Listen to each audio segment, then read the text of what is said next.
vamos a hablar de cómo apoyar tanto la motivación como el enfoque hacia la excelencia, ya sea en un aula o en intervención psicoeducativa, modificando objetivos y estructuras. Se ha escrito mucho sobre cómo el ambiente de aprendizaje impacta en el proceso de adquisición de conocimientos, y aquí hay un punto muy importante que es cómo ese entorno donde aprendemos afecta a la percepción que tiene el estudiante sobre la esencia y sobre los propósitos del proceso educativo. Todos hemos oído mil veces, e incluso lo hemos verbalizado, que muchas de las cosas que nos enseñan a lo largo de las diferentes etapas educativas no sabemos muy bien para qué nos sirven en la vida real. Y tienes muchas veces la sensación de estar tragando un contenido para vomitarlo en un examen y obtener una calificación adecuada.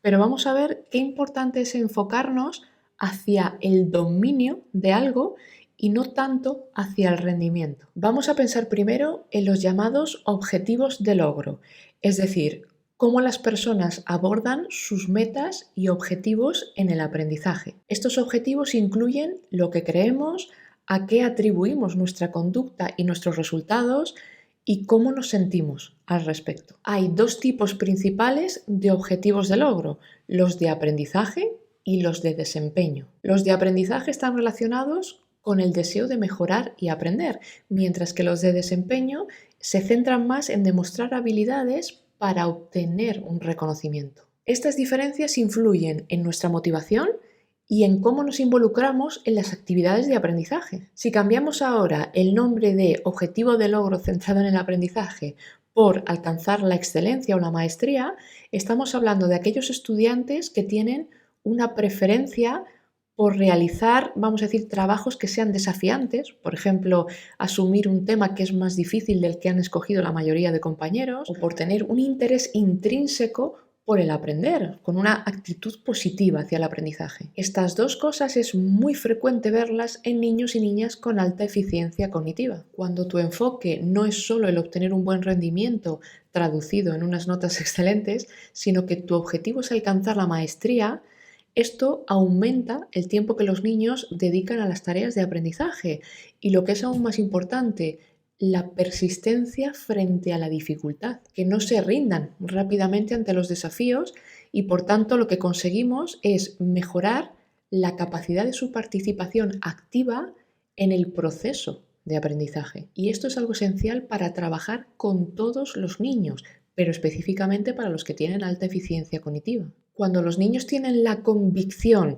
de que el esfuerzo es la clave para lograr el éxito, esta creencia se conecta con patrones motivacionales que ayudan a mantener un compromiso constante con esa meta de maestría a lo largo del tiempo. Tenéis un vídeo sobre cómo se puede trabajar la motivación, así que echadle luego un vistazo y lo conectáis con este. Para que se entienda bien la diferencia, si pensamos ahora en el objetivo de logro centrado en el desempeño, lo nuclear ya no es dominar algo, sino que el enfoque se pone en las habilidades que uno tenga o en aquellas de las que carece, y en la autovaloración, que no es exactamente lo mismo que la autoestima. La autovaloración incluye el qué creemos que somos capaces de hacer, el qué creemos que somos capaces de conseguir, cómo nos vemos físicamente, cómo nos vemos con respecto a otros en un grupo social, etc. La autoestima sería más un componente específico de la autovaloración, que es más general. La autoestima, de hecho, se refiere más al grado de aprecio, de respeto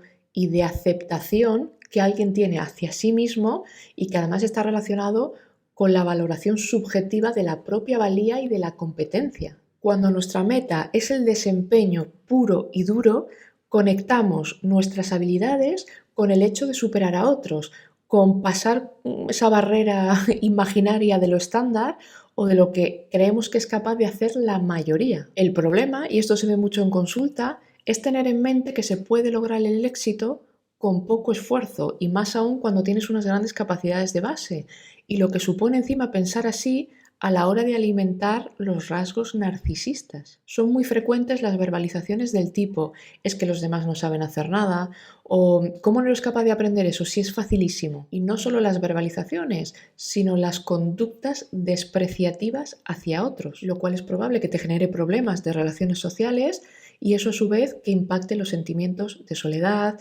de verse diferente a los demás y pensar que nunca vas a encajar ni con nadie ni en ningún sitio. Y no hace falta que os diga qué impacto tiene eso en la salud mental. Aparte de esto, cuando las tareas empiezan a complicarse, cuando la carga teórica aumenta y cuando ya es necesario que empieces a planificar y a organizarte, ahí es cuando empiezas a ver quizá los problemas de los chavales con una alta eficiencia cognitiva, porque hasta ahora han seguido la ley del mínimo esfuerzo, no están acostumbrados a tener una disciplina de trabajo y a tener que esforzarse, porque bueno, con sus buenas capacidades ya les ha servido para tirar, incluso para tener buenos resultados.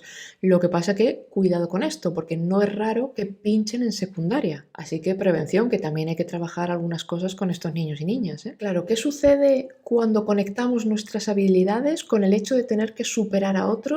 Y además con nuestras grandes capacidades suponemos que deberíamos lograr eso, pero con un mínimo esfuerzo. Por una parte, solemos ver una autoexigencia y un perfeccionismo que son desadaptativos, y por otra parte, si ese mínimo esfuerzo te lleva al éxito, ¿vale? Va a fortalecer la percepción que tienes sobre las propias capacidades.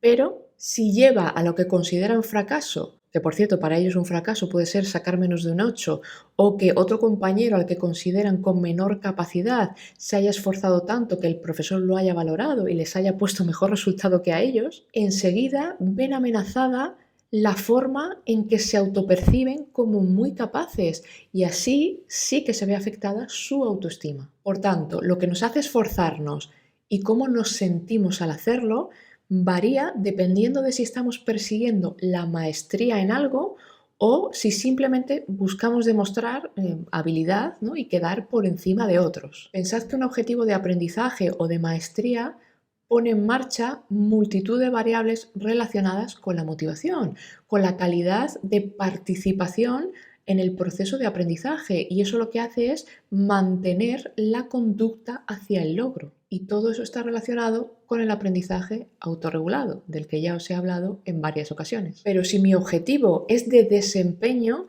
el patrón motivacional que se activa es el de evitación del fracaso. Es muy típico también que los niños con alta eficiencia cognitiva verbalicen que tienen miedo al error o miedo al fracaso o miedo a no cumplir con sus propias expectativas y con las de los demás, que básicamente suelen ser las de los padres. Por tanto, si nos centramos solo en el desempeño, el aprendizaje se va a percibir como un medio para lograr un objetivo, pero no se va a valorar la importancia del aprender. Con que, fijaos en lo fundamental que es la orientación hacia un objetivo de maestría en el aula. En relación con esto vamos a intentar responder a una pregunta. ¿Qué aspectos de la estructura del aula, bien en un sentido físico o bien en cuanto a la dinámica dentro del aula, influyen o tienen un impacto en la importancia percibida por el estudiante a la hora de perseguir una meta educativa específica y qué tipo de actuación podemos llevar a cabo para modificar aquello que no esté orientado hacia el aprendizaje o hacia alcanzar un dominio de algo? Con lo cual vamos a centrarnos en el diseño de tareas y actividades de aprendizaje, en las evaluaciones y en el uso de recompensas y en cómo se distribuye la responsabilidad. Tareas. Dependiendo de la actividad que pongamos para que la realicen los alumnos, hay 3 cosas en las que tenemos que pensar. Cuando nos enfrentamos a una tarea, 1, empezamos a hacer juicios sobre nuestras propias habilidades para ver si somos capaces de resolverla. 2, para ver también si estamos dispuestos a aplicar una estrategia de esfuerzo. Y 3, si todo eso puede acompañarse de un sentimiento de satisfacción. Por tanto, de inicio necesitamos que la tarea involucre variedad y diversidad para facilitar un interés por el aprendizaje. Como el objetivo es ese dominio o alcanzar esa maestría, necesitamos que la tarea se centre en desarrollar una comprensión sobre el contenido de dicha actividad, o bien que implique que vamos a mejorar alguna de nuestras habilidades o adquirir una nueva competencia, y es importante también que enfaticen cómo este aprendizaje les va a resultar útil en la vida. Desafío, interés y control percibido. 3 factores cruciales que deben estar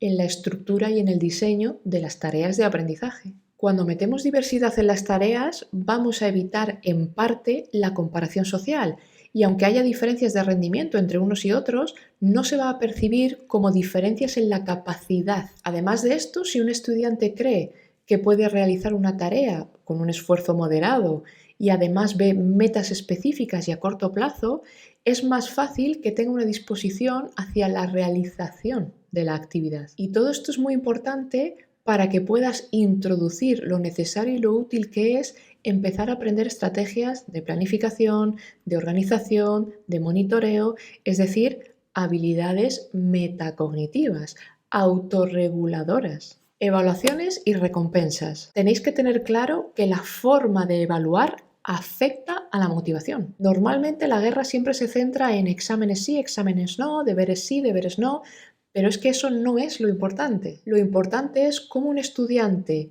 interpreta y valora la importancia que tiene esa evaluación o los comentarios que recibe sobre cómo ha hecho su trabajo. No todo el mundo va a entender de la misma manera una valoración y el diseño de la evaluación, la forma en la que se evalúa, influye en las metas que un estudiante se propone y en su motivación. Si tú haces una evaluación con el único propósito de poner una nota, yo como estudiante tampoco me voy a detener mucho en comprender el material y que eso sea un aprendizaje para toda la vida. Pero si en esa evaluación añades comentarios que son constructivos y valoras cómo ha sido mi proceso de aprendizaje, es más fácil que como alumno quiera mejorar mis habilidades y que esté más motivado para ello. ¿Cuántas veces no vemos, incluso en la universidad, que lo importante es la cantidad que entregues? Por ejemplo, a la hora de hacer un trabajo, todo centrado en el producto, lo cual te aleja de la tarea de aprender. Y si encima equiparo esa cantidad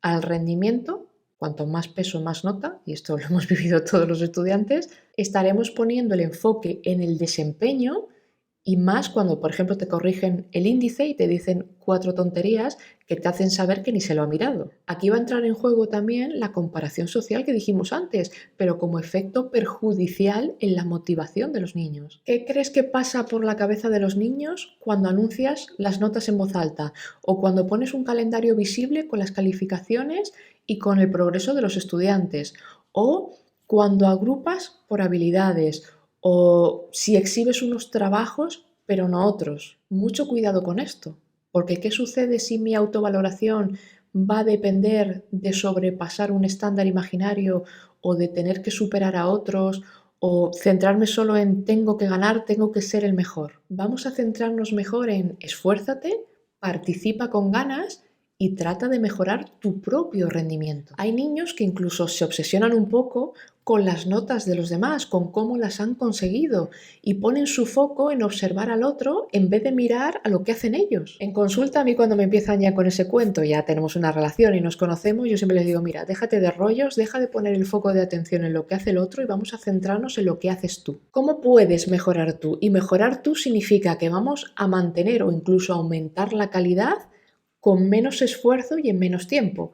Eso es eficiencia, pero para eso hay que trabajar. Yo te puedo enseñar a ser eficiente, pero tienes que dejar de mirar lo que hacen los demás, tienes que centrarte en lo tuyo. Y puede parecer paradójico, pero en algunos niños con alta eficiencia cognitiva es muy difícil introducir este enfoque. Por tanto, nos quedamos con que una evaluación se debe centrar en el progreso personal y en el dominio individual, y mejor si el resultado se lo das en privado y si es informativo. Y en cuanto al locus de responsabilidad, es muy importante cómo el maestro involucra a los niños en las tareas y en la toma de decisiones, la orientación que tengan hacia proporcionar autonomía, evidentemente con una guía mínima y una instrucción dirigida, que ya sabemos que el aprendizaje por descubrimiento no funciona tal que así. Si tú das opciones y apoyas esa capacidad para tomar decisiones, el niño no va a orientar su motivación hacia minimizar el esfuerzo o hacia evitar el fracaso o hacia proteger sus sentimientos de autovalía. Si le das una responsabilidad para planificar,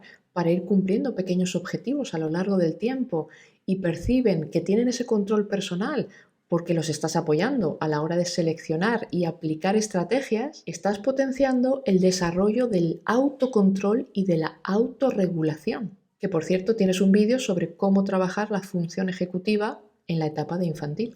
Y en lo que se refiere a las recompensas, cuidado con cómo se administran, porque si un niño las percibe como un soborno o como una forma de quitarle ese control personal, y si además, pues tampoco tienen mucha relevancia para el comportamiento que ha tenido, el efecto va a ser perjudicial. En el vídeo de los deberes escolares ya incidí en esto y de la misma manera, si yo esas recompensas las hago públicas y las administro de manera diferencial entre unos y otros, estoy poniendo el enfoque en la habilidad y en el desempeño, pero no en la maestría y el aprendizaje. Sin embargo, si yo te doy una recompensa tras un esfuerzo, o si valoro el progreso de esas metas que te vas marcando y que vas cumpliendo, o incluso lo utilizo para remarcar algún aspecto de tu progreso, bueno, entonces ahí las recompensas sí que pueden mejorar la conducta dirigida hacia un objetivo de aprendizaje. Y con esto espero que se entienda un poco la importancia de cómo enfocamos las cosas, que puede parecer a priori algo quizás sin mucha sustancia,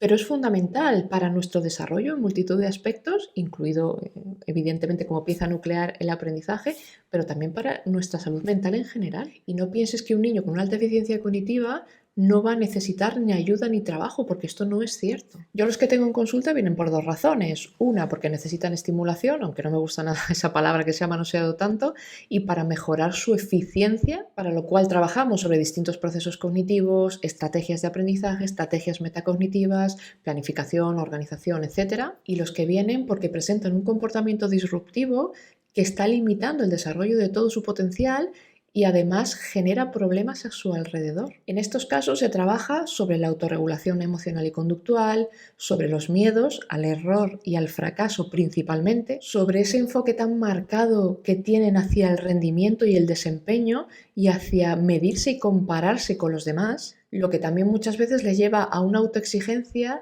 y a un perfeccionismo que son desadaptativos. Eso genera estrés y si se cronifica a lo largo del tiempo tenemos ansiedad. Se trabaja también la empatía, que es muy necesario, la autoestima, el sentido de autoeficacia y varias cosas más dependiendo del caso, porque siempre hay que atender a cada niño de forma individual y personalizada. Si todo esto te suena y no sabes a quién acudir, recuerda que en Sai Academy tenemos un servicio especializado para niños y niñas con alta eficiencia cognitiva.